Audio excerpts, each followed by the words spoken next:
नमस्कार आप सभी को। भाषा प्रबोध में आप सबका स्वागत है। आज मैं एनसीईआरटी की 8वीं कक्षा की पाठ्य पुस्तक दीपकम का दूसरा पाठ लेकर उपस्थित हूँ। शीर्षक है सुभाषित रसम पीत्वा जीवनम सफलम कुरु। संस्कृत में जो सुभाषित है, जो भी सुंदर वचन है, जो भी हमारा साहित्य है, उसमें जो बातें कही गई, जो अच्छी अच्छी बातें हैं, उसका संकलन एनसीईआरटी के इस पाठ में किया गया है। जैसे हमारे पास जो मनुस्मृति है, या श्रीमद् भगवत गीता है, तो उपदेश है, पंचतंत्र है, और भी बहुत सारे। संस्कृत में तो सुभाषितों का खान पड़ा है, अच्छी अच्छी बातों का खान है। जो जितना अंदर जाएगा वह उतना ज्यादा पाएगा। तो जो सुभाषितों का संग्रह है हम पढ़ने वाले हैं, इसमें कुछ अच्छे अच्छे सुभाषित हम लोग पढ़ेंगे। तो सुभाषित रसम पीत्वा जीवनम सफलम कुरु, पहले इसका पाठ परिचय और शीर्षक परिचय देखते हैं, इसका मतलब क्या है। देखिए, सुभाषित रूपी रस है, किस प्रकार से बह रहा है, और ये रस को जो पिएगा वह जीवन का आनंद को वही उठा पाएगा। आइए चलते हैं इस पाठ के अंदर। शीर्षक परिचय, जो शीर्षक हमारा है सुभाषित रसम पीत्वा जीवनम सफलम कुरु, इसका परिचय क्या है। सुभाषित रसम सुष्ठु भाषितम इति सुभाषितम, सुंदर वचन, सुष्ठु सुंदर, सुंदर वचन को सुभाषित कहा जाता है। सु का अर्थात सुंदर है, भाषित अर्थात वचन, सुंदर वचन। एतेषां वचना नाम यह सारा अस्ति स एव रसः, इन वचनों का जो सार है, जो मूलभूत बातें हैं, उसी को यहाँ पे रस कहा गया है, शब्द रूपी रस। यथा फलस्य रसा शरीरस्य पोषणम करोति, उदाहरण दिया गया है। यथा शरीरस्य रसा, शरीर में जो रस है वह शरीर का पोषण करते हैं। तथैव सुभाषितानाम रसा, उसी आत्माया बुद्धे चा पोषणम करोति, उसी प्रकार जो आत्मा का और बुद्धि का जो पोषण है सुभाषित रूपी रस करता है। जिस प्रकार हमारे शरीर के जो रस हैं वो हमारे शरीर का पोषण करते हैं, हमारे मन का पोषण, हमारे बुद्धि का पोषण सुभाषित रूपी सुभाषितानाम रसः पोषणम करोति, सुभाषितों का जो रस है हमारे मन और हमारे हृदय का पोषण करती है, हमारे बुद्धि को बढ़ाती है। पीत्वा, पीत्वा अर्थात पीत्वा इति शब्द लक्षण उपयुज्यते, अस्य अर्थः केवलं पानम न अपितु सुभाषितानां भावम हृदयेन सा स्वीकृत्य स्वजीवने तस्य आचरणम करणीयम। कोई सामान्य अर्थ नहीं है। पीत्वा का अर्थ तो पीना होता है, पा धातु नक्त्वा प्रत्यय लगता है, पीत्वा बनता है।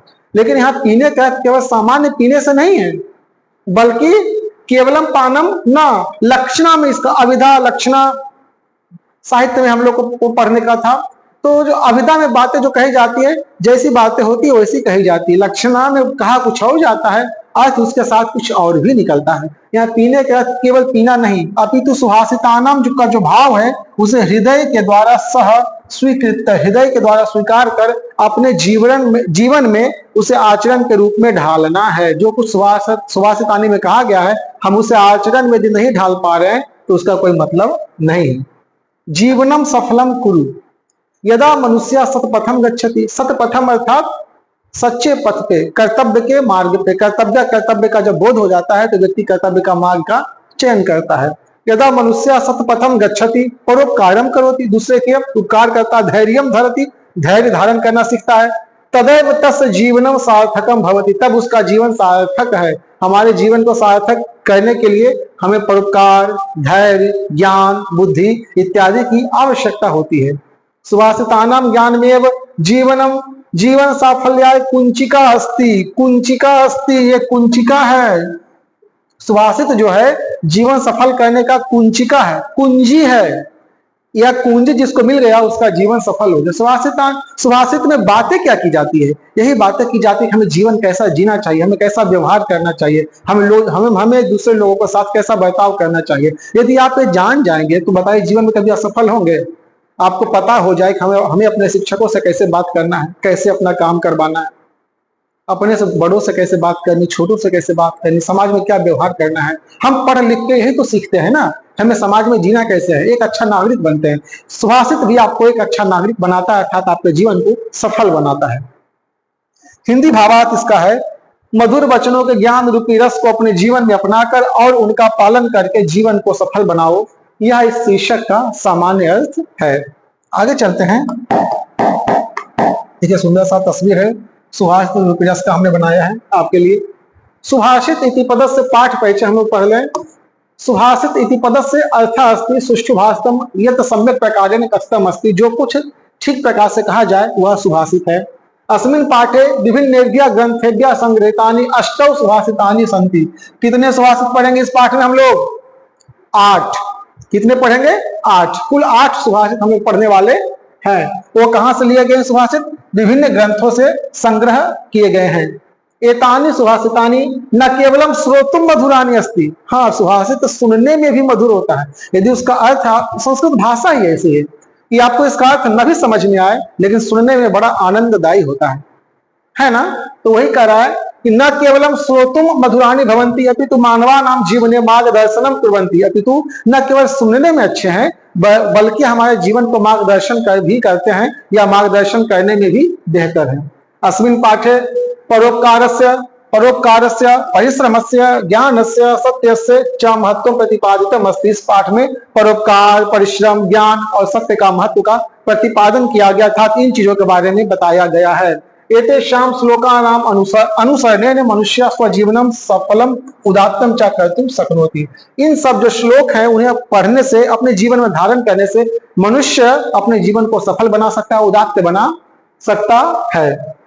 मुख्य बिंदु कौन कौन से? ध्यान से देखेंगे इसको। नैतिक मूल्यानि अयम पाठा छात्रेषु परोपकार, सहिष्णुता, सत्यवादिता इत्यादि गुणाः विकसन्ति। यह जो पाठ है छात्रों में परोपकार, सहिष्णुता, सत्यवादिता इत्यादि गुणों का विकास करता है। जीवन दर्शन क्या है? कथम अस्माकं व्यवहार भवेत्। हमारा व्यवहार किस प्रकार से हो। कथम च वयम संकट काले धैर्यम धरेम। संकट काल में हम किस तरह से धैर्य को धारण करें। यह धैर्य धारण आजकल के लोगों में बड़ी समस्या है। पेशेंस उनके अंदर है ही नहीं। छोटी छोटी बातों पे इतनी लड़ाइयां हो जाती, इतने लड़ पड़ते हैं आपस में। जिसको ना जानते उससे लड़ पड़े तो कोई अलग बात हो, जिसको आप जानते हैं, जिनके साथ आप रह रहे हैं, छोटी छोटी बात तो उससे झगड़ा कर बैठते हैं। आपस में मन मुटाव, व्यर्थ का टेंशन। इससे क्या हमें फायदा मिलता है? कोई फायदा नहीं मिलता है। फायदा मिलेगा किससे? सुभाषित पढ़ने से। आइए सुभाषित पढ़िए और दिमाग को बिल्कुल शांत कीजिए, धैर्य को धारण कीजिए। इति उपदिष्ट, ये सब उपदिष्ट हमारे यहाँ अर्थात सुभाषित में आपको मिलते हैं।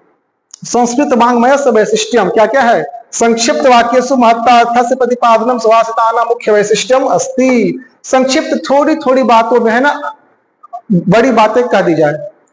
देखन में छोटन लगे घाव करे गंभीर। देखन में तो छोटा लग रहा है, 2 पंक्ति का सुभाषित है, लेकिन वो अर्थ बड़े बड़े दे रहा है। अर्थ को जितना विस्तार देंगे उतना ज्यादा आप समझ पाएंगे।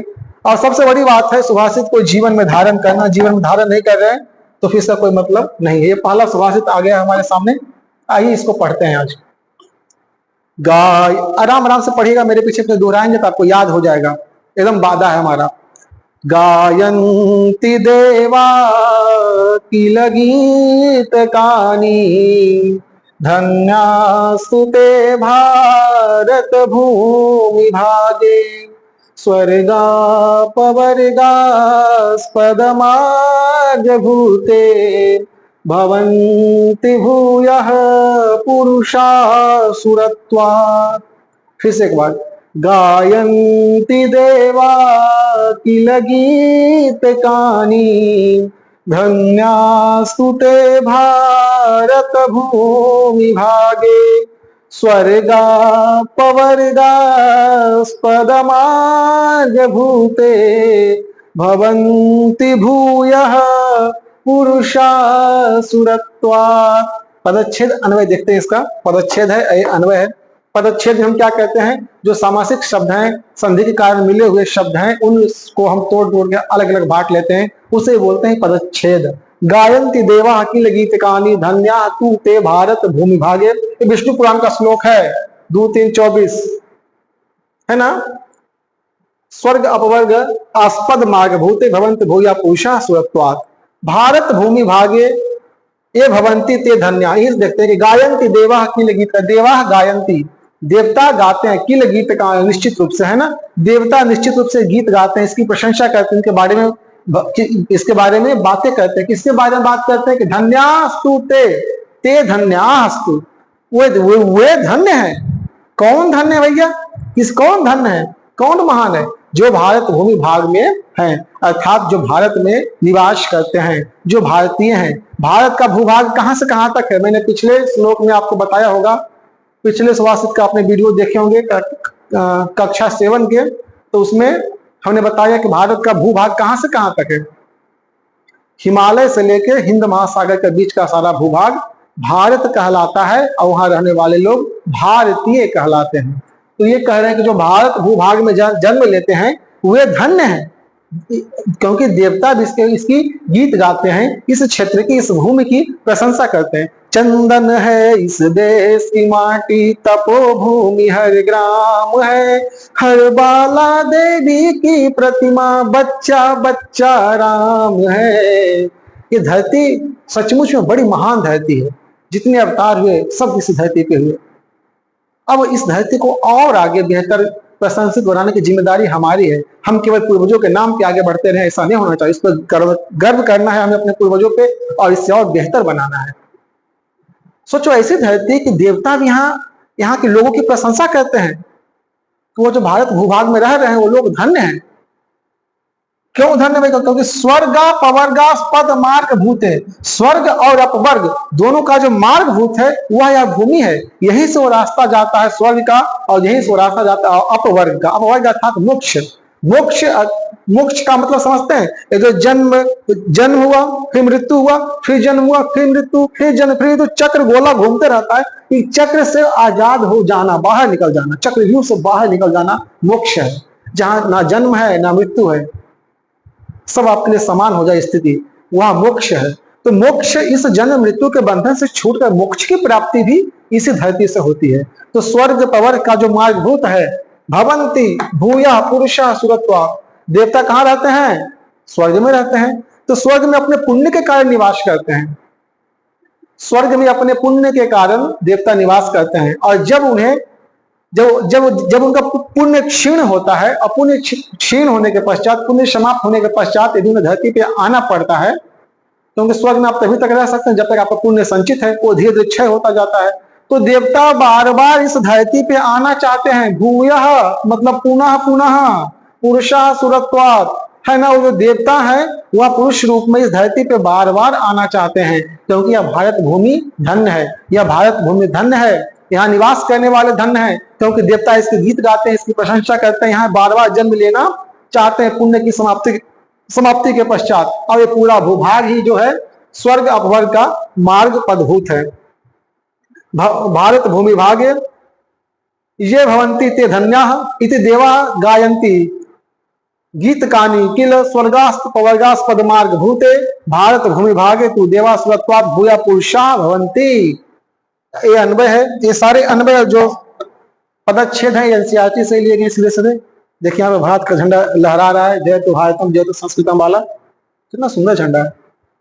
शब्दार्थ देख लेते हैं। किल अर्थात निश्चित, निश्चय ही, गीत कानी गीत, धन्या पुण्यशालिना, वो भारत भूमि भाग्य, भारत देश से, भारत की भूमि पर, स्वर्गा पवर्गास्पद स्वर्ग मोक्ष स्थान अर्थात स्वर्ग और मोक्ष का स्थान कौन? भारत। मार्ग भूते मार्ग स्वरूपे, मार्ग स्वरूप, भूया पुनः अर्थात फिर से, सुरत्वात् देवत्वात् देवत्व से, देवत्व से फिर भी मनुष्य बनना, फिर देवत्व से मनुष्यत्व को पाना चाहते हैं भारत के भूभाग में निवास करने के लिए। भावार्थ देख लेते हैं। अस्मिन् श्लोके भारत भूमि महिमा वर्णिता अस्ति। इस श्लोक में भारत भूमि की महिमा का वर्णन है। ये मानवा अस्याम भारत भूमो जन्म प्राप्त भवन्ति, जो मनुष्य इस भारत भूमि पे जन्म प्राप्त करते हैं, धन्याः, वो क्या है? वो धन्य है। इति भारत भूमि गुणगानम देवाः कुर्वन्ति, इस प्रकार से बोल के, ऐसा बोल बोल के जिनका जन्म भारत में हुआ है वो बहुत ही पुण्यवान है, बहुत ही धनवान है, हर तरह से बेहतर है। ऐसा कौन बार बार बोलते हैं? गीत कौन गाते हैं ऐसा बोल बोल कर? देवता लोग गाते हैं। देखिए देवता गीत गा रहे हैं। जयत भारतम जयत संस्कृतम, बिना बजा बजा के नारद जी गा रहे हैं। ऐसे महान देश में आपने जन्म लिया है, और व्यर्थ में यदि आपका जीवन व्यतीत हो गया तो समझ लो यहाँ जन्म लेना व्यर्थ हुआ तुम्हारा। जी जहाँ पे आए हैं तो कुछ बेहतर करके जाइए, अपना नाम रोशन करके जाइए, अपने माता पिता का नाम रोशन करिए, खूब पढ़िए। देवाः कुर्वन्ति अतः वयम सर्वे भारतीयाः भाग्यशालिनः स्मः, अतः हम सब भारतीय भाग्यशाली हैं। धर्म अर्थ काम मोक्ष आदि प्राप्त मार्ग भूते अस्मिन् भूखंडे देवा अपनी देवत्वम विहाय, देवत्व को छोड़कर, विहाय अर्थात क्या? छोड़कर, मनुष्य रूपेण जन्म ग्रहणार्थम अभिलषन्ति, मनुष्य के रूप में जन्म ग्रहण करने की अभिलाषा रखते हैं, इच्छा रखते हैं। ये हिंदी भावार्थ है जो भी हमने आपको समझाया।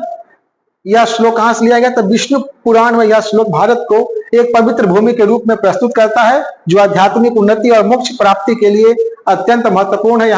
यहाँ जन्म लेने वाले मनुष्य को परम सौभाग्यशाली बताता है। विष्णु पुराण में श्लोक कहा गया है भारत के बारे में, है ना। भारत भूमि भागे, सोचिए विष्णु पुराण में ये आपके देश की महिमा का वर्णन है। देखिए नारद जी बीना बजा रहे हैं, देवत्व है, देव सूर्य गंधर्व, भारत माता का तस्वीर है। व्याकरण देख लेते हैं। व्याकरण को धन्यास्तु धन्यातु विसर्ग संधि यहाँ पे, स्वर्ग अपवर्ग यहाँ पे कौन सी संधि हुई है? द्विक संधि। दोनों समान स्वर हो तो आ यहाँ पे द्विक संधि हो जाएगा, स्वर्ग अपवर्ग बनेगा। समास देख लेते हैं, समास कौन कौन से? भारत भूमि भागे, भारतस्य भूमि, तस्या भागा, तस्मिन् षष्ठी तत्पुरुष यहाँ पे है। स्वर्गापवर्गास्पद मार्ग भूते, स्वर्ग च अपवर्ग च, यहाँ पे क्या है? द्वंद्व समास है। तयो आस्पदम कर देंगे तो तत्पुरुष हो जाएगा, है ना। धातु रूपानी गायंती में कौन सी धातु है? गाय धातु है, गा या हल रहेगा गाय का, है ना। लट लकार का बहुवचन होगा, परस्मय पद में प्रथम पुरुष बहुवचन में बनता है गायंती, गायती, गायता, गायंती। अभ्यास कार्य, आज हमने जो कुछ पढ़ा अध्ययन किया उसके आधार पर आपसे कुछ प्रश्न पूछे जाते हैं, इसे निश्चित तौर पे बनाइएगा। इस तरह के प्रश्न आपसे एग्जाम्स में भी पूछे जाएंगे। अभ्यास कार्य एक पदेन उत्तर, बिल्कुल जिस तरह से प्रश्न पूछे जाते हैं हमने प्रत्येक श्लोक के बाद उसी तरह के प्रश्न तैयार किए हैं आपके लिए। एक पदेन उत्तर, के गीत कानी गायंती, कौन गीत गाते हैं? भारत भूमि भाग के धन्य अस्ति, भारत भूमि भाग में कौन धन्य है? भारत भूमि कस्या आस्पद मार्ग भूता अस्ति, कस्य, भारत जो भूमि है किसके आस्पद मार्ग भूत है? पूर्ण वाक्य ने उत्तर, देवा किम गायंती, भारत भूमि वैशिष्ट्यम किम अस्ति।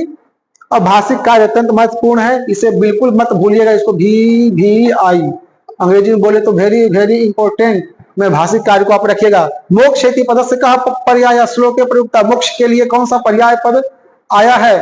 अधन्या इति पद से विलोम पदम क्यों? अधन्या जो पद है इसका विलोम पद क्या होगा? उल्टा शब्द क्या होगा इसका? गायंती देवा, अत क्रिया पदम किम, इस तरह के प्रश्न जरूर आते हैं। आपसे क्रिया पद पूछा जाता है, कर्तृपद पूछा जाता है। सुरत्वात इति पदे का विभक्ति, और सुरत्वात जो शब्द है इसमें कौन सी विभक्ति है, कौन सा वचन है, ये आपको बताना है। तो हम लोग पढ़ रहे थे सुभाषित रसम पीत्वा जीवनम सफलम कुरु, ये दूसरा पाठ है। हम फिर उपस्थित होंगे अगले एपिसोड में अगला श्लोक लेकर। आज के लिए इतना ही, फिर मिलेंगे आपसे। जय तु भारतम, जय तु संस्कृतम।